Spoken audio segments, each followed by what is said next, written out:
नमस्कार दोस्तों, आज प्रॉफिट एंड लॉस का एक क्वेश्चन पढ़ने वाले हैं। A shopkeeper pays 12% of the cost price as tax while purchasing an item whose cost is 500। मतलब बोल रहा है कि ये जो शॉपकीपर है और जब वो माल जो ख़रीदता है तो कॉस्ट प्राइस पे 12% का टैक्स देता है।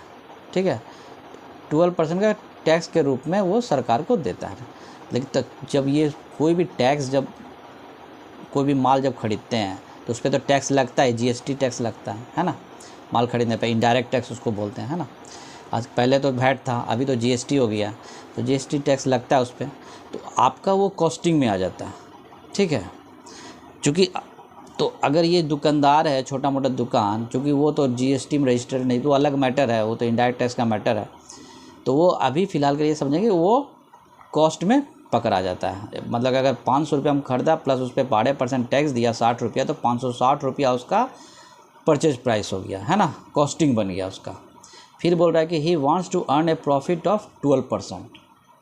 वो 20% का प्रॉफिट करना चाहता है। कब? After a giving a discount of 16% on mark price. मतलब जो सेलिंग प्राइस जो हम लोग सेल करेगा, जो दुकानदार खरीद के जो माल जो सेल करेगा, मार्क प्राइस पे माल सेल करे, तो मार्क्स प्राइस पे बोल रहा है 16% का वो डिस्काउंट देगा। मार्क्स प्राइस अगर एक्स रहेगा तो उसका 100 रहेगा तो 16% का डिस्काउंट देके 84 रुपया में वो माल बेचेगा। ये कहना ये चाहता है क्वेश्चन का। लेकिन अगर वो माल बेचने पे 16% डिस्काउंट देने पे भी उसको 20% का लाभ होगा। तो इसको हम लोग को बनाना है, सिंपल है।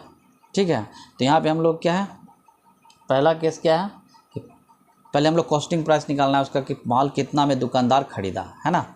तो क्या बोल रहा है, ख़रीदा तो 500 में है, सॉल्यूशन, है ना। ख़रीदा 500 में, लेकिन 500 पे 12% का टैक्स दिया, है ना, 60 रुपये का दे। तो टोटल कॉस्टिंग क्या हो गया, टोटल सीपी मतलब कॉस्टिंग प्राइस कितना हो गया, 500 प्लस 60 बराबर 560।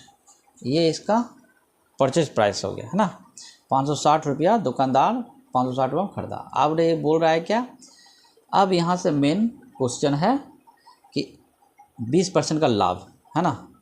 तो चलिए, तो 560 में खरीदा, दुकानदार 560 का 20% लाभ रखा है ना, 20% लाभ रखा है।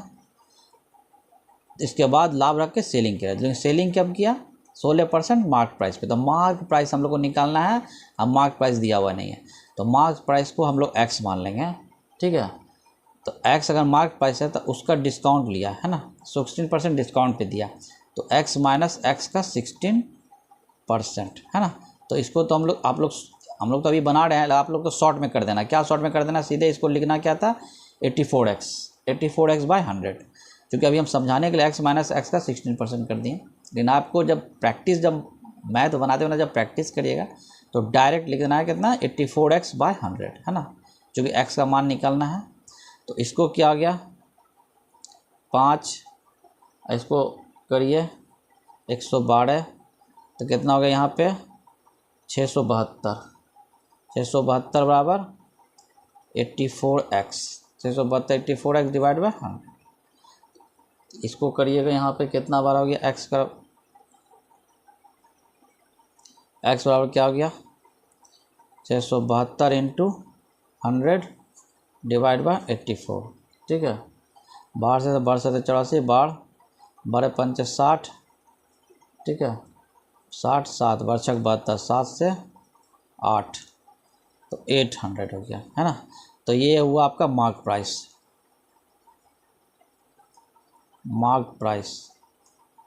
800, है ना। ये आंसर निकला।